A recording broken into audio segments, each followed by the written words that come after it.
we have themes for our various sesshin, partly because the human mind becomes bored with the same thing over and over again if we just called it January sesshin, February sesshin, March sesshin.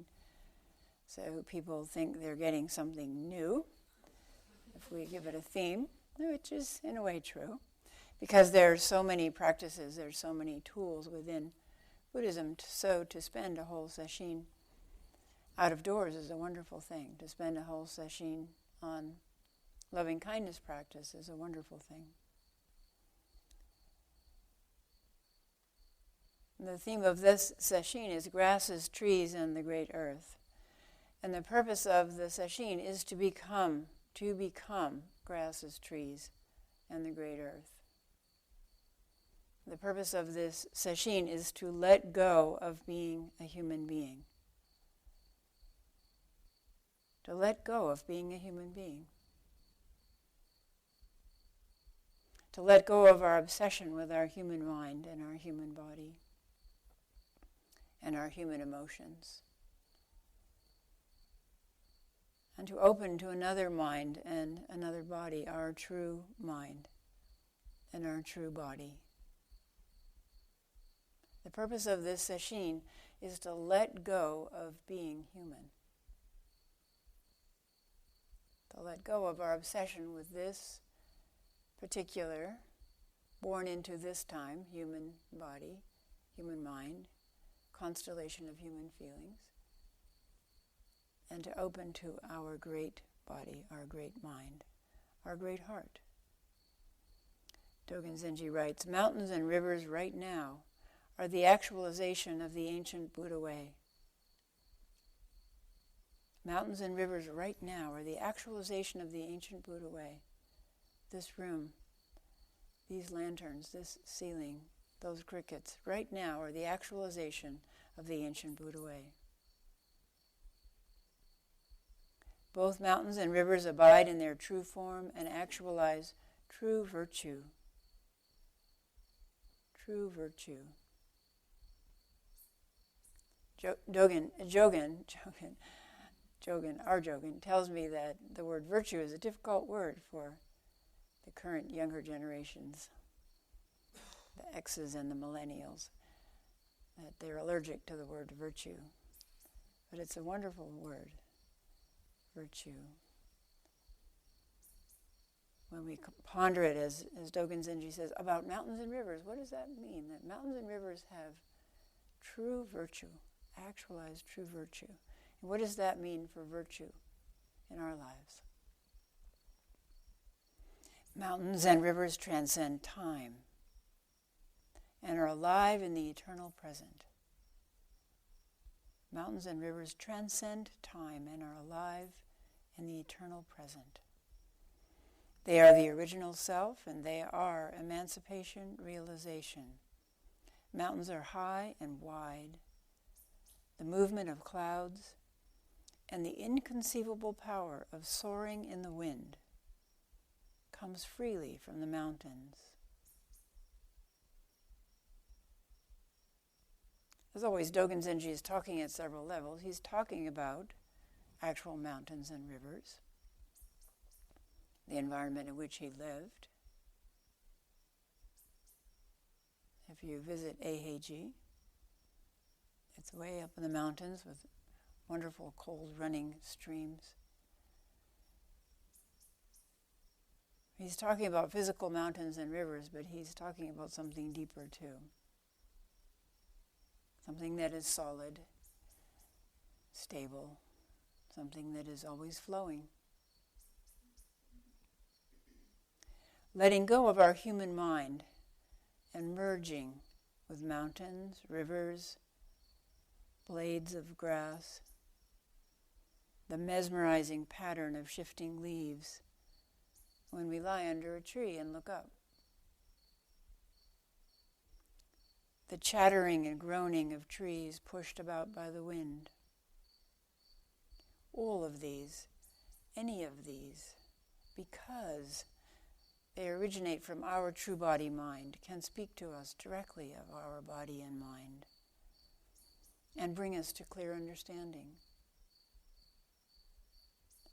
If we let go and enter their awareness fully,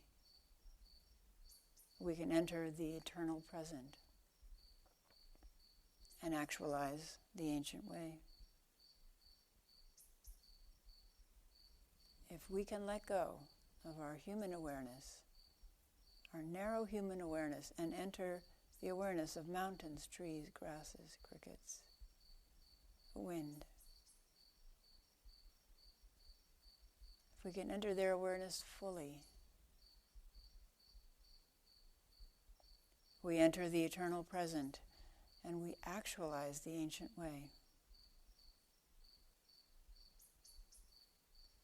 Dogen Zenji says, entering the forest without stirring the grasses, entering the water without setting up waves.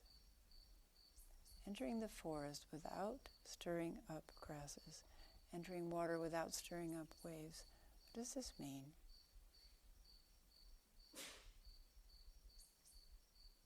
What is stirring up waves all the time?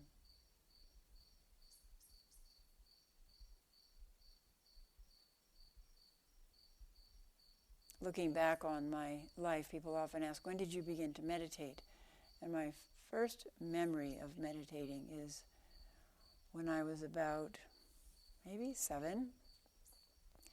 And I decided that I wanted to get the chickadees to eat out of my hand during the winter. This is in upstate New York. And so I got into my snow suit and my snow boots and my mittens. And I got some bread.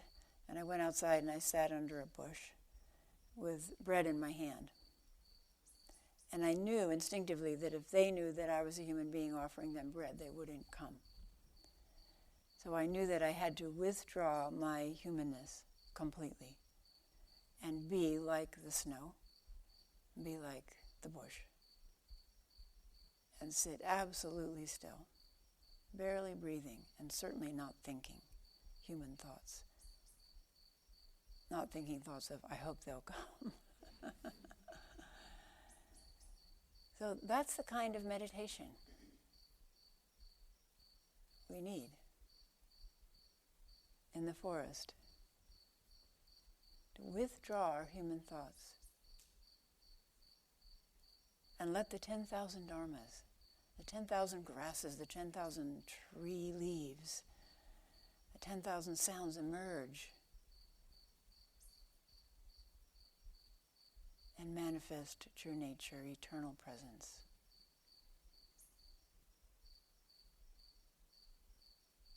Dogen Zenji says, manifest the eternal present, but it's also manifesting the eternal presence. And if we're so busy being present as ourselves, we cannot be aware of the eternal presence.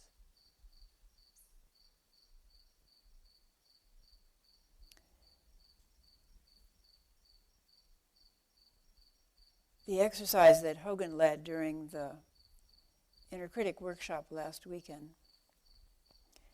is an excellent way to help us realize the limitations of our human mind and realize what kind of mind we're in. Sun Sun Nim, the great Korean master, who was a good friend of my teacher, Maizumi Roshi, used to talk about different kinds of mind. Dono mind was one of his favorites, which many people have picked up and used, Dono mind. So to know, am I in Dono mind or not?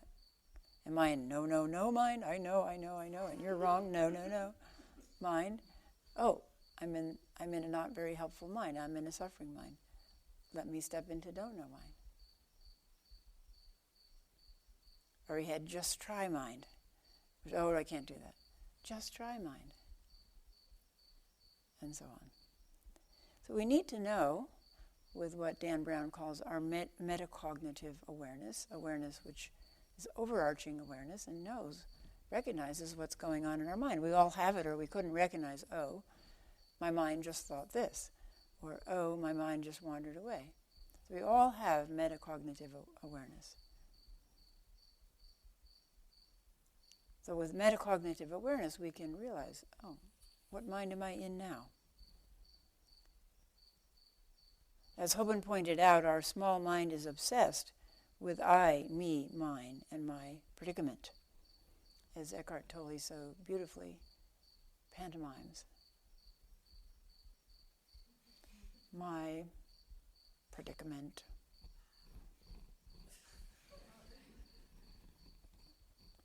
You can see people caught up in their predicament. You just look at them, oh, that person's caught up in my predicament.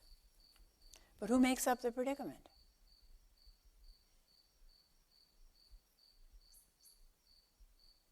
When we're obsessed with my predicament, we confine ourselves to a small box, a prison of our own making, where we become blind to what is here all the time to see.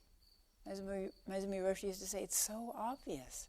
Almost every Dharma talk he would say, it's so obvious. When we put ourselves in that small box, we become blind to what is so obvious, here to see, right here, right now. We don't need to be in the forest, but it helps. Because people created things remind us of people, which reminds us that we're people, and then the thinking mind starts. In that box, we're also deaf to what is here to hear, what is right here to hear, to be heard. And unable to fear, unable to feel what we're actually touching. Right now, what are you actually touching? Can you feel it? And can you feel what is touching you? What are you touching and what is touching you? How do we divide that up?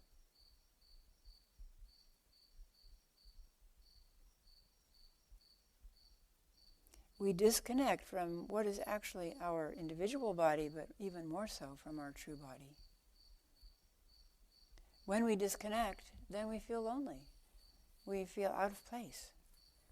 We feel useless in the world. We feel unhappy without exactly knowing why. The Buddha said why. The Buddha said we feel unhappy because we haven't truly merged with impermanence. We haven't found tools to help us step out of our suffering. And we haven't acknowledged that our self is not the self we think it is. And we haven't entered our true self. Would be the Zen extension of that. Fundamentally, we feel unhappy because we think we're separate. And of course we are separate. But when we focus only on that separation, then we're miserable. And then we feel unhappy because we feel separate and disconnected and lonely and useless and a stranger in a strange land. And then we either blame ourselves or blame others or both, usually. And that makes us feel more disconnected. And so the cycle goes. So let's try this exercise just briefly that Hogan recommended, that you've all tried once, but we can try it here too. So stepping into the small mind of I, me, mine, and thinking of my problems. These are my problems. This is my predicament. These are my body's problems. These are my mind's problems. These are my work problems. These are my relationship problems. This is my to-be accomplished list. These are my failings. So entering that mind.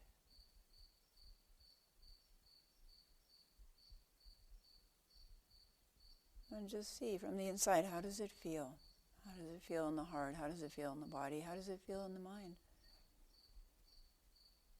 Go over our predicament.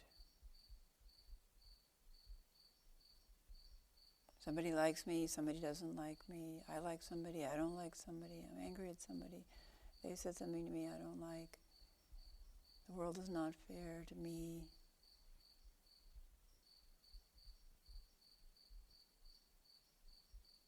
If only I were more, if only I were less.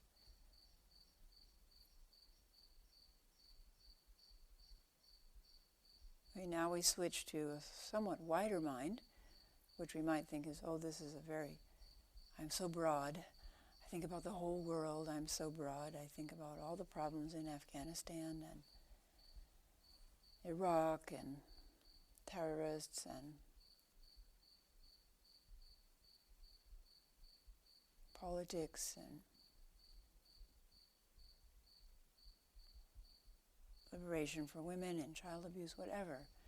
Bring in all the problems of the world. Pile them all into your mind and then become aware of how does that feel.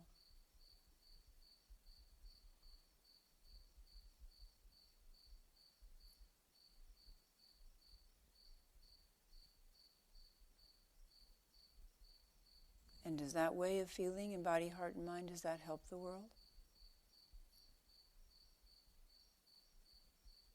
Or is that adding one more suffering person to the world?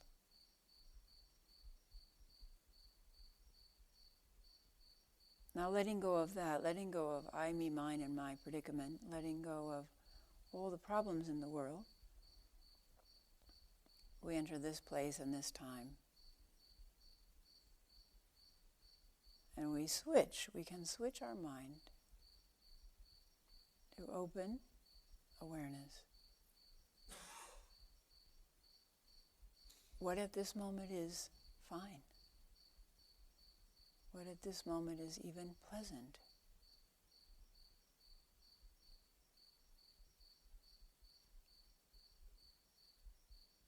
What at this moment is totally in its place.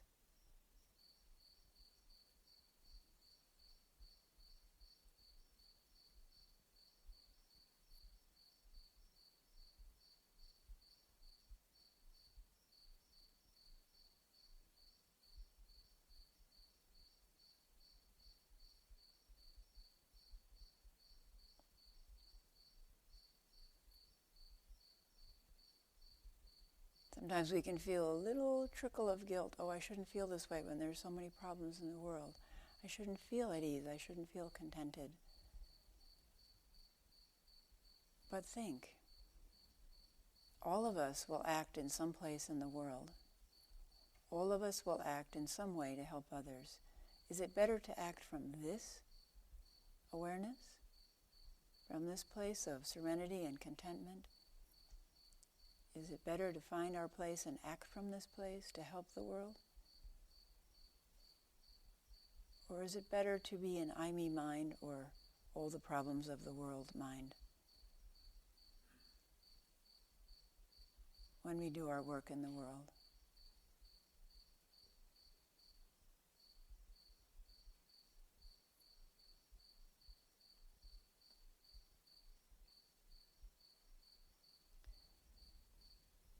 It's an interesting paradox. We have to completely accept things as they are before we can act in a skillful way to change them.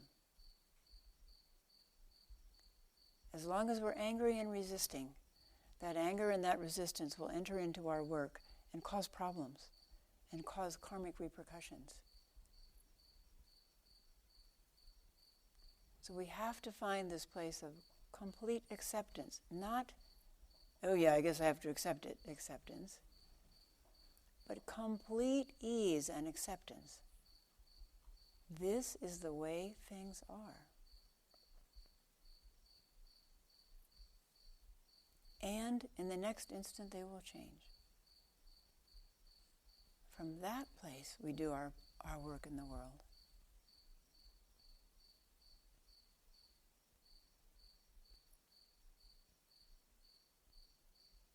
We talk all the time about being in the present moment. We strive to bring our mind to the present moment.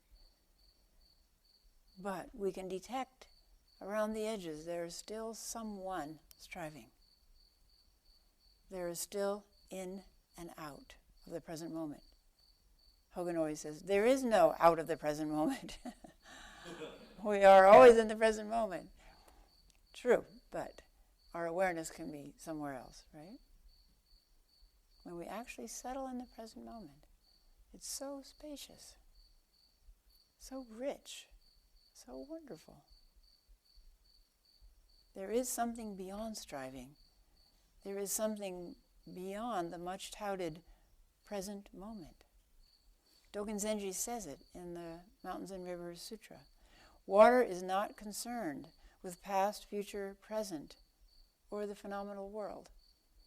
And he's talking about water and something deeper than water. Not concerned with past, future, present. Not concerned with present or the phenomenal world.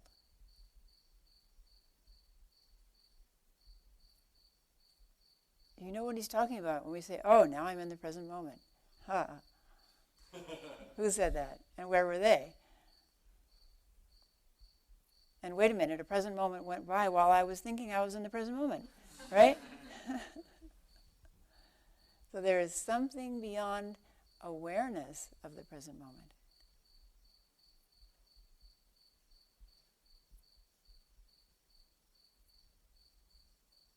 Water is not concerned with past, future, present, or the phenomenal world. Even in a drop of water, innumerable Buddha lands appear. In this Sesshin, sitting outside all by yourself,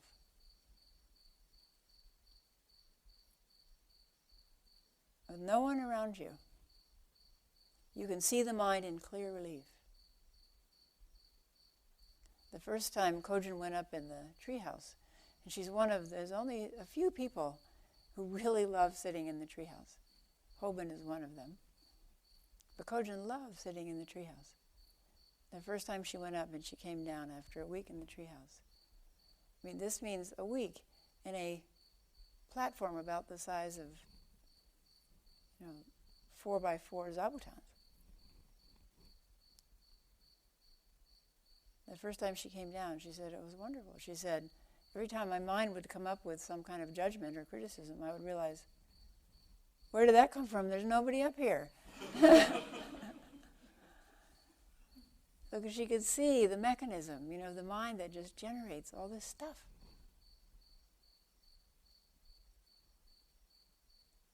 Sitting outside by yourself, you can see the mind in clear relief. There is no one around to stir up thoughts. And you can see how thoughts just keep arising. And you can decide to follow them or turn away from them. You can see how unhelpful and even silly most of them are.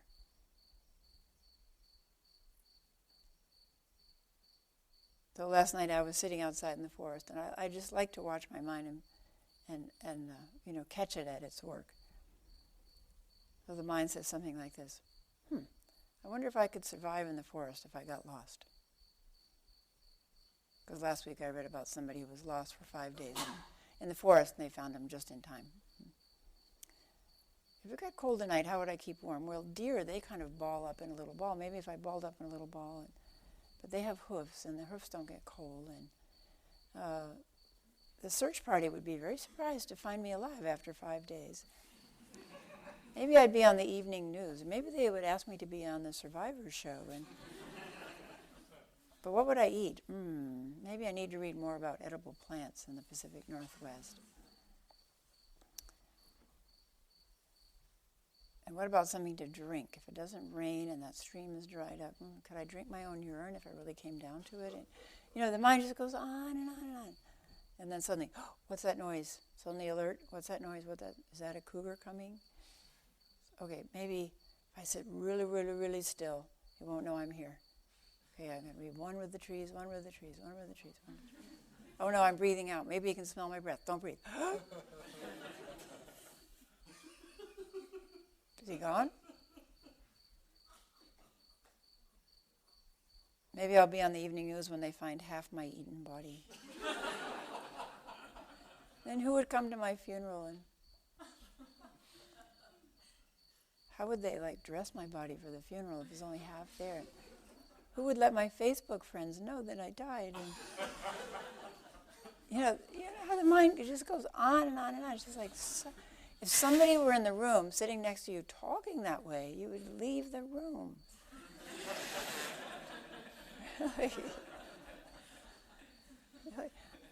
My sister had a mother-in-law who had verbal diarrhea. I mean, she would just talk, and you could literally leave the room and come back, and she would still be talking. And that's what our mind is like. Give it a rest. From the age of 18 months, we've been thinking. Somehow we believe it's necessary to make us happy, to be thinking all the time. The mind has convinced us that if it's thinking all the time, we'll be safe, we'll stay healthy, we won't die yet, and we'll be happy, and we'll be loved. The mind has convinced us that that's the way to do it. But actually, as we find from sitting, the opposite is true. Is when we're not thinking. When we're not thinking. When we're immersed in not thinking. When we take the backward step. In the sutra, Dogen Zenji talks about walking backwards. And he talks about that in Fukan Zazengi, instructions for doing Zazen. Take the backward step, turn the mind within, as Hoben talked about yesterday. Turn the mind into this amazing world inside here. And turn the mind through, then, we can become obsessed by turning the mind within too. But when we turn the mind in, truly turn the mind in with that clarity that comes with Zazen, we see through, we pierce through the self, and we see into everything else. The self becomes transparent, and everything else becomes transparent and glowing, brilliant, alive. When we're not thinking, when we're totally immersed in awareness, or even in doing, when we're totally immersed in doing without thinking, then we feel truly alive and happy. When we're running, when we're dancing, when we're improvising music, when we're absorbed in painting or working with clay, when we're surfing, when we're hiking, when we're enjoying cooking, all of these activities, when we're past the point of thinking, when we're just doing, then we feel happy. Then we feel we belong on this earth. We belong in this life.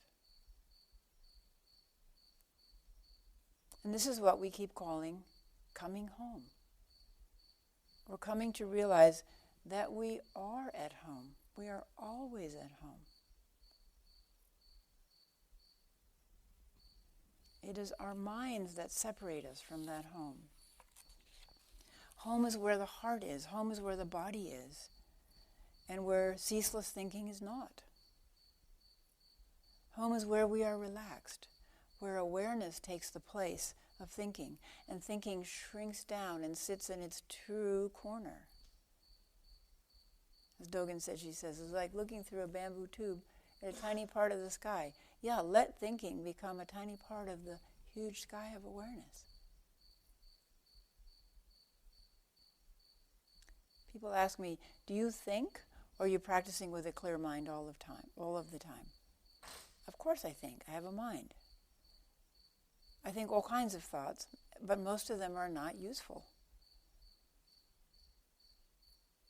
And I do have the ability, after years of practice, to turn the mind off. And then it turns itself back on again. That is its habit.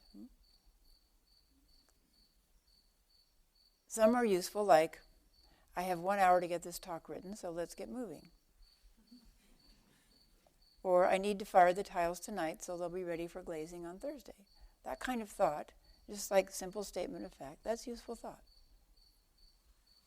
But many, many thoughts that my mind generates are not useful, a total waste of energy. So catching those and stopping those can really revivify us. When I catch them, I either try to ignore them or I be amused by them. Like, I love to catch my mind at this one. I can't find my blank. Where did I last have it? Is a useful thought. But when the mind adds, I wonder if somebody took it. I love to catch my mind at that one. It has never been true yet. But my mind keeps, Like I caught myself. I walked in for this talk. I looked at my place, and my zafu was gone. And I thought, did I leave my zafu outside? No, I know I brought it back in. And I hadn't slipped over into somebody took my zafu. When I realized, oh, of course, it's my Dharma talk is up here, right?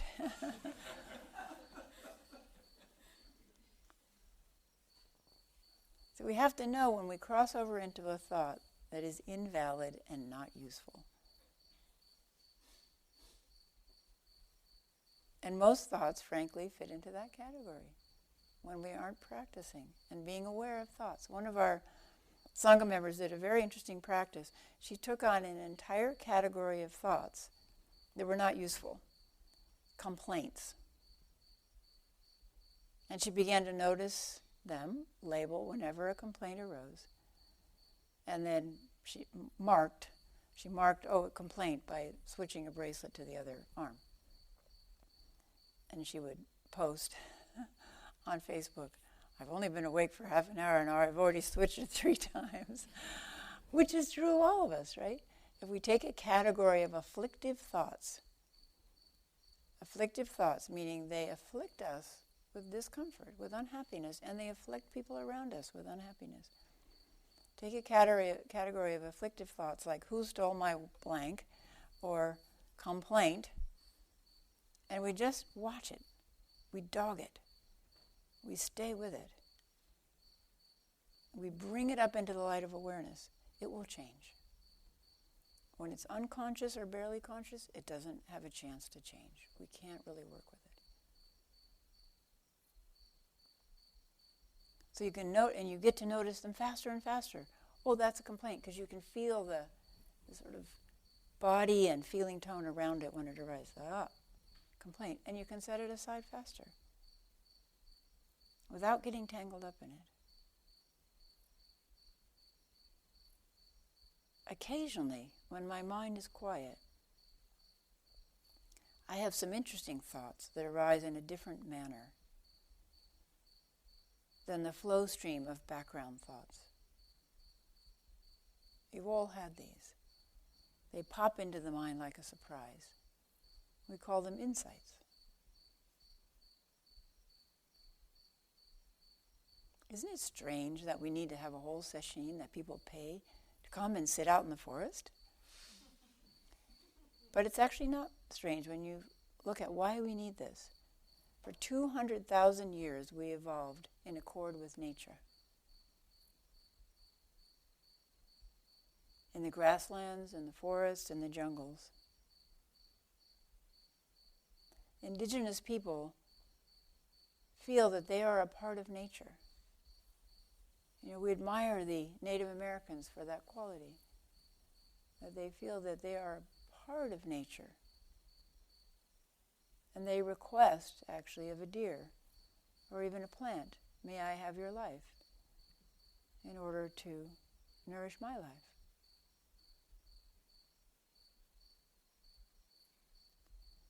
But as we, as human beings, have begun to live in boxes, and boxes are very useful, we have begun to regard nature as a problem, something to fight, or even a danger. And nature can be dangerous, but that way of feeling about nature begins to pervade our minds. Oh, it's an inconvenience. Oh, it's hot today. It's too hot. I love T-O-O, too hot. That's a complaint, right? There have been cities in the last few thousand years. People have accumulated and lived in cities like Rome and Ur and Abhayagiri in Sri Lanka, all over the world, different continents. There have been large cities with as many as 1 million people living in them. But even as recently as 100 years ago, only 2 out of 10 people lived in towns or cities, lived in urban areas. Everybody else lived out, completely surrounded by nature. Now, over half of people live in urban areas. And in a few decades, it'll be 70% of people live in urban areas. So we just keep moving away, away, away from what is our natural environment and finding it more and more uncomfortable or something that we have to plan an excursion into. This is a quote from Urban Studies. Before cities, the last major change in settlement patterns was the accumulation of hunter-gatherers into villages several thousand years ago. Village culture is characterized by common bloodlines, intimate relationships, and communal behavior. Common bloodlines, intimate relationships, and communal behavior. Whereas urban culture is characterized by distant bloodlines, unfamiliar relations, and competitive behavior. Distant bloodlines, unfamiliar relations, and competitive behavior. Separation, alienation, suffering. The cure? Our mind says, think more. Think about this problem of cities. Or our mind says, well, just go to more parties or rock concerts. Then you'll be happy in the city.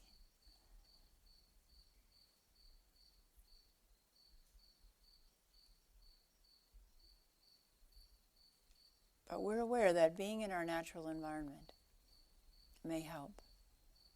This could happen in cities. You can go to parks, right? Lots of cities have nice parks. Portland has nice parks. However, notice that in man-made environments, like parks, we still keep our critical minds going. Our mind of separation, our mind of complaint. Why don't they clean up all this trash? They should update the play equipment. They should add a tennis court or a swimming pool, etc., etc. Somehow in nature, we're able to let that mind go.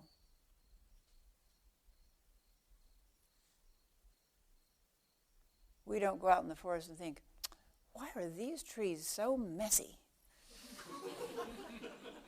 Just dropping leaves and twigs everywhere. Right? The thought doesn't even cross our mind. We don't think, oh, this forest needs improvement. We should update the decor by planting a canary palm, or we need a bed of Dutch tulips in here. No, the forest is the forest. When we enter the forest, we enter the mind of the forest, which is as it is. And yet, we can still find our minds wandering into forest improvement.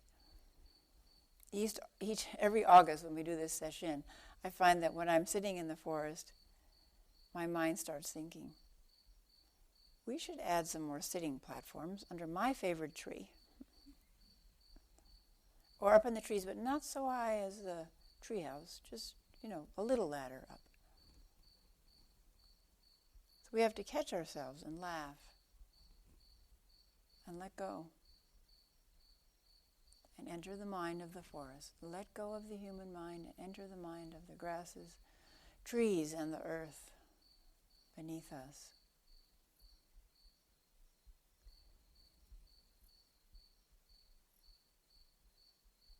People have asked about walking practice since we're just doing sitting practice. I would say look at why you would like to do walking practice rather than sitting practice. Look at the mind that arises during sitting practice versus walking practice. There is walking practice when you walk out to your sitting place, so do that as practice. And there is walking back from your sitting place, which is walking practice. Remember that is a time for walking practice. One of the difficulties with doing walking practice while others are doing seated practice is that you can come in front of people or they catch you out of the corner of their eye when you're moving, and it's distracting for people who are sitting quietly. There are some situations and some states of mind where the mind is so active that a person cannot sit still but wants to keep practicing. A person is so agitated. And agitation comes up, by the way. To me, agitation during a session is a wonderful sign, because it always means that something that needs to be dropped away is arising. And the system is shaking. The system is agitated about that because it doesn't know what it is. And something is emerging that will either be realized in the mind or just dropped away. And so that agitation is very important to stay with. And if the only way you can stay with that agitation is to do walking meditation, then find a place where you're not in anybody's line of sight. So maybe close to the monastery, walking back and forth in the grass would work. But in general, sitting still, and especially when you sit still in the forest all by yourself, you can wiggle your toes if you want. You can shift position if you want. But Kyogen once said something that I thought was so intelligent and so simple. When people were asking him, how do you sit with pain? He said, sit until you feel like I can't sit 1 minute longer, and then sit a bit longer. Because there may be something on the other side of that, I can't sit a bit longer.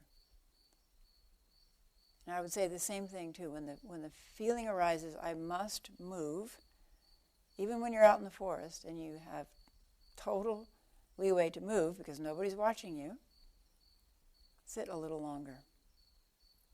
Sit a little longer. See if you can get over that hump and see if there's something on the other side. And then, of course, you can always move. We want to keep stretching ourselves because our tendency is to keep collapsing. Whether it's our mind collapsing back into I, me, mine, or especially as we get older, I can't do that. I'm not able to do that. Fortunately, our practice keeps stretching us. Allow that to happen. Dogen Zenji says, human beings only see water as water.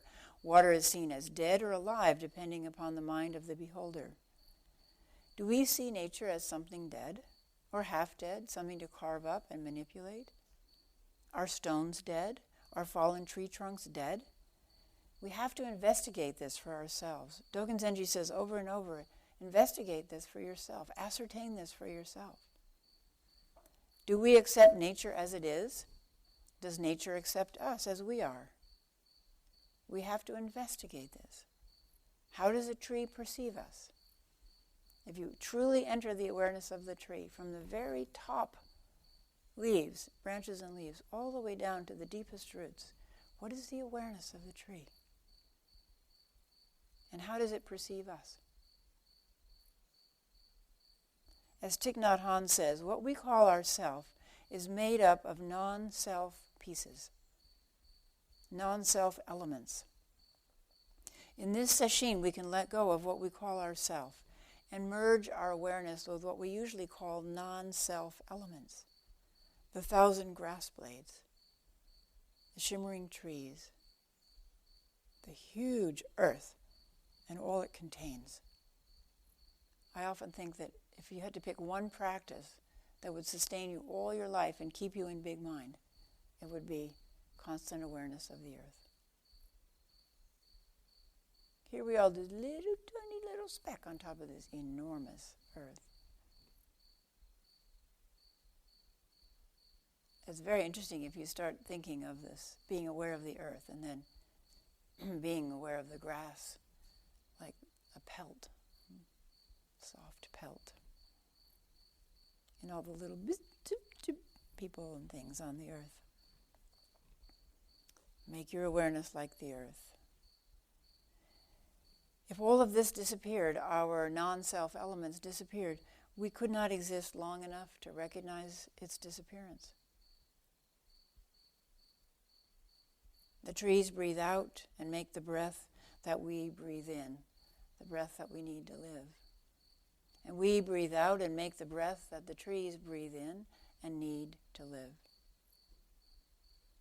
Out of us and into them.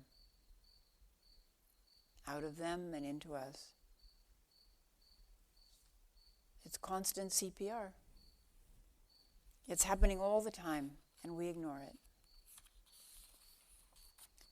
Through practice, we become like snails, carrying our home with us. When we sit like this for 5 or 6 days, letting go again and again and again of the small human mind, merging with the body and mind of mountains, rivers, grasses, and the great earth, day after day, hour after hour, we begin to be able to carry the mind of grasses, trees, and the great earth with us, wherever we go, a dependable refuge inside of us. Dogen Zenji says, mountains have been the abode of great sages from the limitless past to the limitless present. Wise people and sages all have mountains in their inner chamber as their body and mind. Wise people and sages all have mountains in their inner chamber as their body and mind.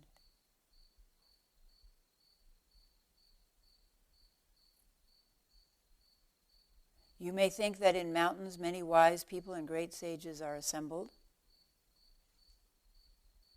but after entering the mountains, not a single person meets another.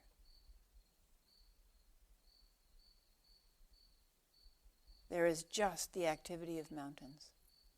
There is no trace of anyone having entered the mountains. Although mountains belong to the nation, mountains belong to people who love them. Mountains don't know that there's a line down their side, and one side is Germany and one side is France. Mountains belong to people who love them. You should know that mountains are fond of wise people and sages. Please enter the mountains and let the mountains enter you and inhabit your inner chamber. Investigate. Are the trees fond of you or indifferent? Open your awareness and find out.